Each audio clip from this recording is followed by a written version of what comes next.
Hey everyone, it's Dan McDonald from Imperial Clinical Research coming to you from sunny and hot Chicago here at the DIA annual meeting, the 2022 annual meeting. You can see pretty good attendance here in the background. We are very excited to be here and share some updates with you.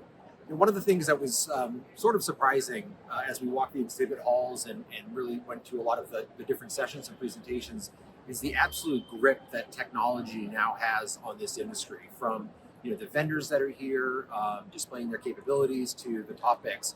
A lot of it is focused on how technology can be a platform for driving trials in the future. But when we talk to the clinical operations people, the real operators of trials, what we tend to be hearing is a lot of challenges with the nuts and bolts of traditional clinical research.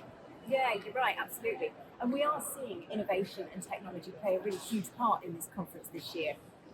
There's 4 innovation theatres taking place, and there's lots of different presentations talking about some of the real advances that have happened over the last couple of years, and technology plays a huge part in that.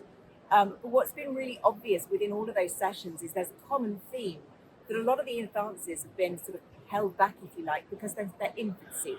They're so early in what they're actually learning and what they're implementing that there's lots of infrastructure changes that need to take place yet. There's challenges that are happening across the board, whether it's logistics globally, whether it's diversity.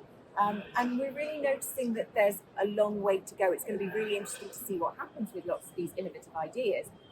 There's certainly a lot to be really talking about. There's a lot of very exciting work going on, but there's a lot of work to go yet. Yeah, that's a really good point. One of the hottest areas of research right now is in rare and orphan indications, as well as oncology. And you're not necessarily seeing that these technologies are being used in those spaces.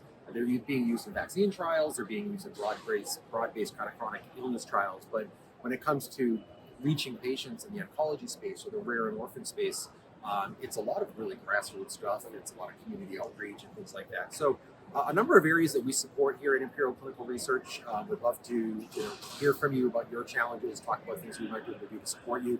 We'll be out on the exhibit floor, we'll be walking the halls and taking on day 2, and we'll be back tomorrow with some more updates.